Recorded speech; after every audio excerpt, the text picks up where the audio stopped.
Oh, good morning, everybody. Welcome to worship. Is there joy in the house of the Lord today? Amen? Yes. Good to be with you. As Pastor Ariel said, my name is Pastor Brad Otto. I'm pastor here in our Gulf Coast Synod at Messiah Lutheran Church in Cyprus, just your northern neighbors to the north. It's great to be with you this morning as though founder and president of Acts of Wisdom, celebrating, as Pastor Ariel said, our 10-year anniversary, and a ministry partner of this organization of Living Word. You have supported our efforts in our work for the past 3 years, and so on behalf of all those children that we serve, I want to say thank you. Thank you for your support. Thank you for your generosity. And I wanted to give you a little bit this morning of an overview of who we are, what we do, who we serve, what's happening for the future, because you're probably wondering, wow, Acts of Wisdom. I was like, we support those guys? Okay, all right. Who are they? What do they do? Right? So let's talk about that for just a moment. But before we get to that, I want to introduce you to somebody, and her name is Faith. Faith is a student in our school in Liberia. Faith was born with Down syndrome, and as soon as her family found that out, her father left her and her mother to fend for themselves. And so her mother struggled most of Faith's life, and especially struggled to find Faith a school that would take her, because there were no schools that had the capacity or the patience to teach a child with a disability.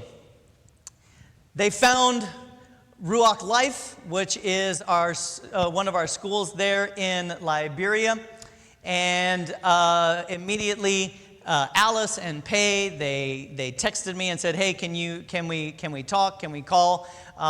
Usually I get calls and texts from Africa about 8, 9, 10 in the morning, because it's now evening over there and they can hook up to Wi-Fi. So if you see me like scattering on my iPad, it's because I'm trying to clear messages from Africa away while I'm preaching, because it usually happens in the middle of worship when they'll call. So but they called me and they said, okay, what do we do? And I said, okay, do we have the capacity? Can we figure out how to deal with this? Do y'all even want to be able to give Faith a place for school? And they said, absolutely. We want her here. We want to figure this out. And I said, okay, then let's do this. And so we brought her into the school, and much to the amazement, she has been in our program now for a whole year, and Faith is reading, Faith is counting, and Faith is thriving in our school, and her mother can't believe what a different child she has. She's happy, and she loves going to school. And by the way, she loves bow ties and suspenders, in case you couldn't tell. Faith is an amazing girl. But it just shows us, because here's the thing, you heard it in the psalm, right? Her mother was crying as the psalmist did.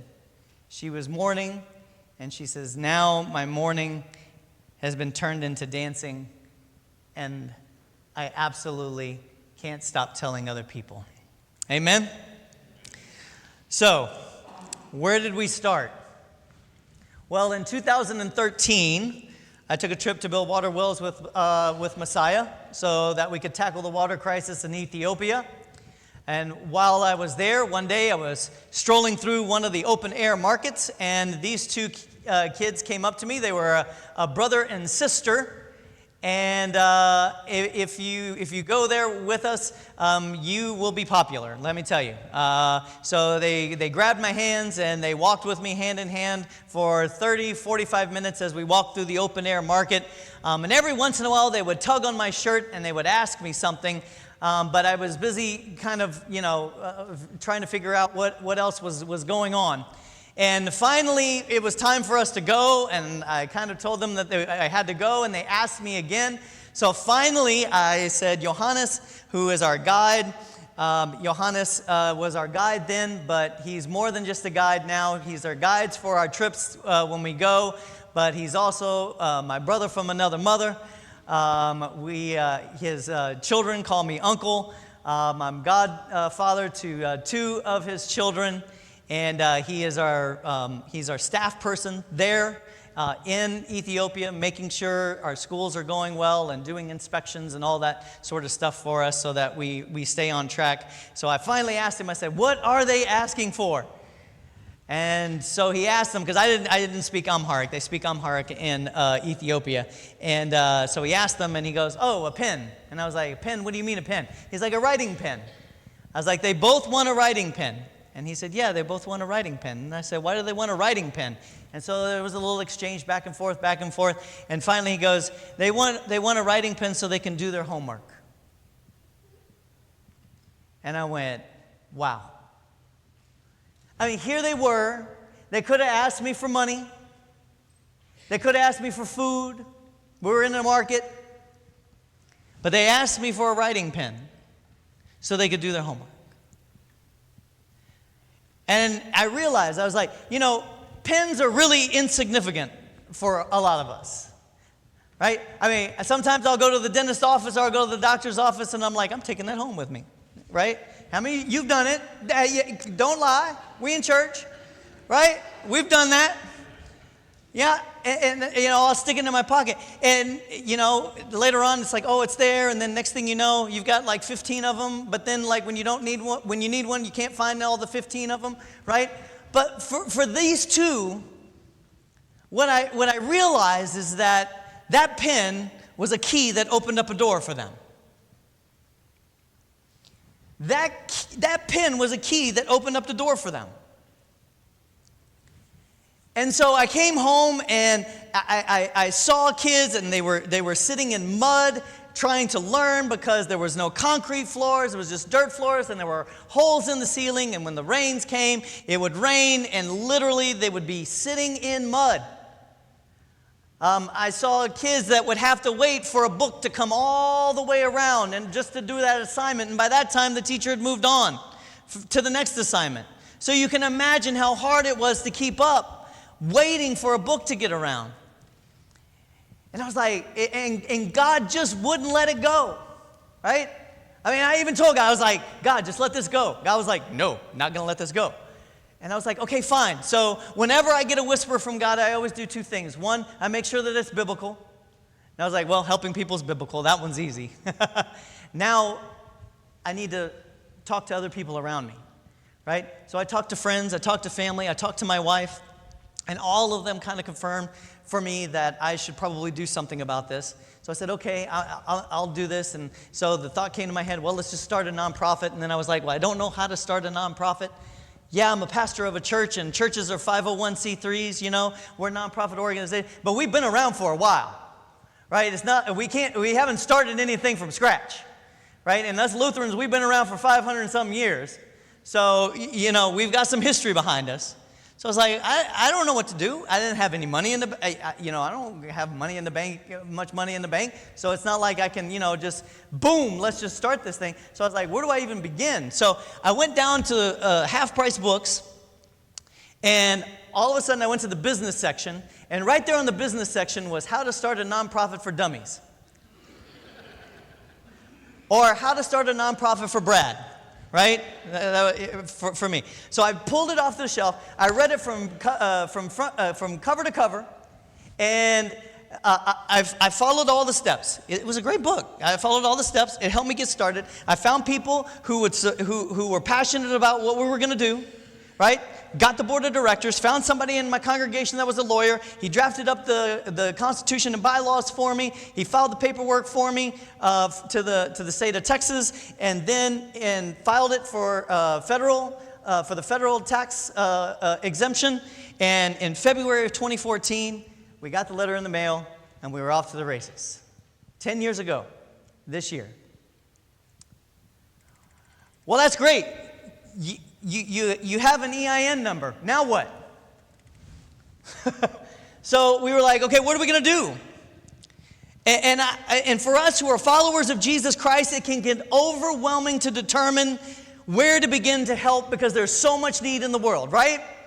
It can get very overwhelming for us, and we want to help, and we just don't know how because there's so much. And so we decided we were going to start with one school. If we could give one school everything that they needed for the kids so that they could learn, how much money would we need to raise? And we were going to start with one school. Why one school? Well, I was at a conference once, and one of the speakers said this. He said, "Do for one what you wish you could do for many." When it gets overwhelming, do for one what you wish you could do for many. And we were like, okay, we're going to start with this one school then. And we already had a partnership with them, with the water well that we put in. And so we already had some relationships established. We already knew some people in the community because we really are community oriented, right? We do a whole lot of listening before we even start. We don't want to feel like the white people from the West coming in there and telling everybody what to do and this is how you should do it, right? We listen to the elders of the community. We listen to moms. We listen to dads, PTO. We listen to teachers. We listen to administrators. We listen to government officials. We listen to all of it before we even put together a plan. So we were like, okay, so we listened, and we were like, okay, what do you need? And they needed school supplies. And we were like, okay, we need school supplies. So we need books. We need composition notebooks so that they can write in. We need pens, right? And the teachers need some blackboards. And we're like, okay, all right, so we need books, composition books, and pens. How many kids are in this elementary school? 2,200. Do for one what you wish you could do for many. Well, that went out the door, right? So I was like, okay, 2,200, okay. All right, how much is all this going to cost? How much are we going to have to raise? $3,000. To educate 2,200 kids. $3,000. It's about $30 a month per kid to give them everything that they need. And so we started with that. We started with that one school. And in 10 years, we now have 4 schools in Ethiopia. We have 1 school in Liberia. We have 1 school in Uganda. And we're about to have another school in Kenya. Right now, 3 countries. We serve just a little over 6,000 students. And yet, there's still 145 million children in the world who do not have access to education. 145 million. And even if they do have access, they don't have any of the necessary materials in order to learn. Right? They don't have books, they don't have water, they don't have stationery, they don't have adequate facilities. And sure, there's a lot of bigger organizations, bigger nonprofits that go over, they build schools, but guess what? They build the schools, they take their picture, they show their donors, hey, we built a school, and guess what? There's no desks, there's no books, there's no pens. I saw one, it had none of those things in it, but it had an entire closet full of science lab equipment. And I said, what is all this? Science lab equipment. Well, why aren't y'all using it? Well, we don't know how. So we try to build relationships. We're not one of those organizations that just comes and goes. I can walk through any of these villages and people tell me hello, and I don't know how many houses I have to stop at because they know me. They know I'm going to come back. They know we're going to be there, and we're there, right? And we're going to see this through all the way. So, 6,000 kids since 2014, by my estimation. We've delivered close to 60,000 school books, countless other school supplies, including backpacks, stationery, teaching charts, laptops, whiteboards. We've also invested in infrastructure. We've built a library. We've built bathrooms and have instituted health and sanitation practices, expanded classrooms, built security fences, installed water wells. But I think one of the things that I'm most proud of is that in the schools where we have started, we've brought dropout rates down from 35% to 0.9%. Our 4 schools in Ethiopia were at the bottom of all 84 schools in the region when we got there 10 years ago. Our 4 schools now rank 1, 3, 6, and 12 out of 84. One of the amazing things that we've done that actually came from a female teacher is we've created girls' clubs. Basically what they are, they're simply one room where girls can go when they're on their menstruation cycles so they can stay in school and not have to keep missing a week of school every month and get further and further behind of their male students. And so we have beds, we have sanitation supplies, we have showers, we have extra sets of clothes, and now they can come to school and stay in school. Not only that, but now the Ethiopian government is actually going to replicate those rooms in all 84 schools in the region. Something that we're very proud of. In our 10 years, we've raised close to $650,000 for our efforts. And it's all been done through volunteers and through churches and individual donors like yourself. But there's much more work to do. In Liberia, we're turning students away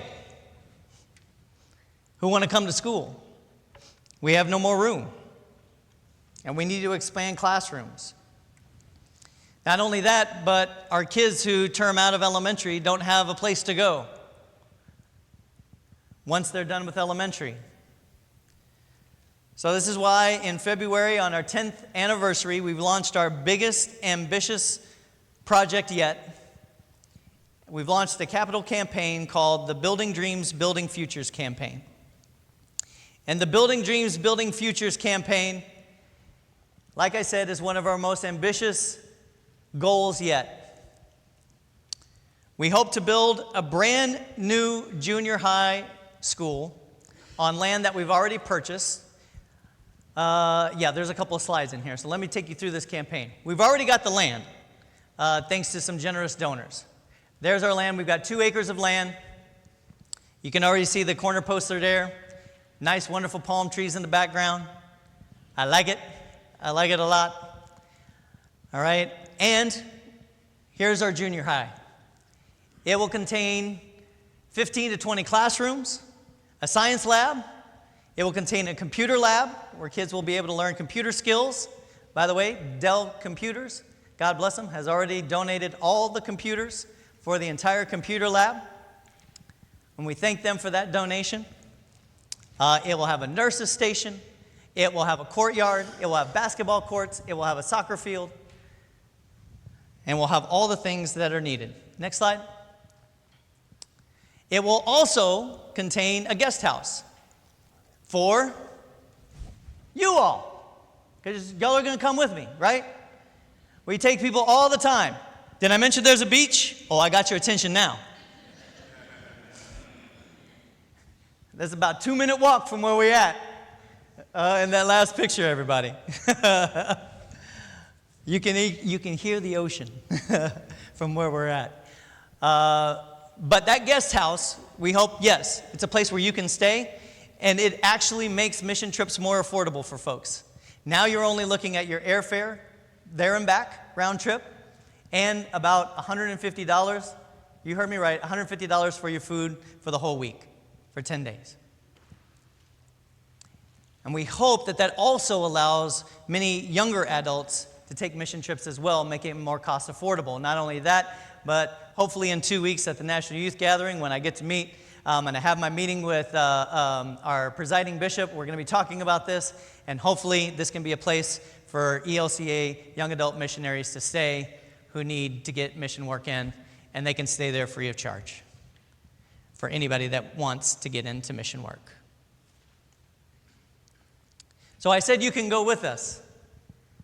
You want to see what one of our trips is like?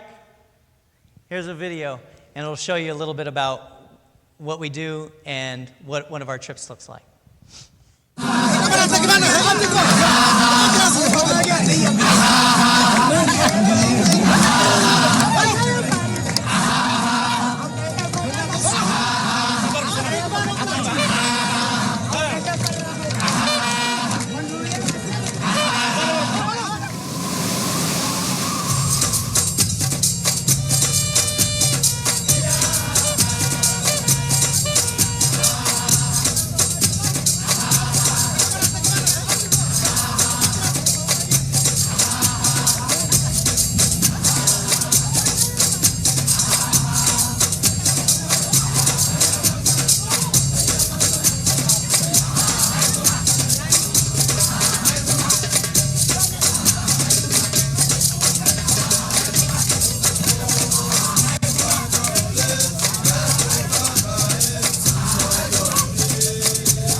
completely dark. Keep our right hand on the wall, left hand on the ceiling, and just total darkness.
We have trips planned to Liberia in November, Ethiopia in February, and another trip to Liberia sometime in 2025. We have brochures in the back. I'll be back in the lobby area, and we also have those on the Building Dreams, Building Futures campaign. If you want to learn more about that, I'll be happy to talk to you about that after worship is over. Here's what I want you to remember. Your calling is specific to who you are as an individual. Each one of us has a calling. And that calling is to spread the goodness of God in our world. People often ask me, why Africa? Well, because God called Pastor Brad Otto to bring education to children in rural Africa. That's why. I have no other answer for it. That was my calling. You know, have you ever thought, you know what, somebody should do something about blank? Well, guess what? Perhaps that somebody is you, right? From that day I was asked for pins in that marketplace, I have believed that where you start in life should never dictate where you should end up. Whether you are affluent or living in poverty, all parents have the same desire for their children, and that is to be successful and to live better lives than they have. I believe in Nelson Mandela when he said, education is the most powerful weapon you can use to change the world. I believe education is the key. And here's the deal. This is something we can all work towards. We aren't looking for a miracle cure for some disease. We aren't having to dig deep beneath the ground to find some resource we think exists. All of us have the ability to handle and to provide education for every single child on this planet right here, right now. Whenever I go overseas, I hear the same thing from mothers and grandmothers. Please, help my child get an education and stay in school. Because they know the importance of education and they know the hope that it can give. And as I always say, hope for the future always provides power in the present moment. Amen? And together, we are giving these children hope for a better future.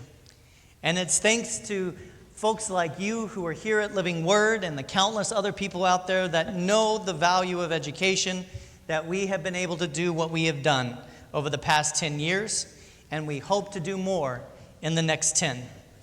I have witnessed countless numbers of ex-students who now have jobs, who are providing for their families. I just talked to one. He's starting his own clinic. He graduated from medical school. Last time when I found him, he was sleeping on the floor of a church as an orphan. And now he's about to open up his own clinic. They have all said to me, as the psalmist has said, you have turned our mourning into joyful dancing, and I will give thanks to you forever. And that is our hope this morning. All God's children said, amen.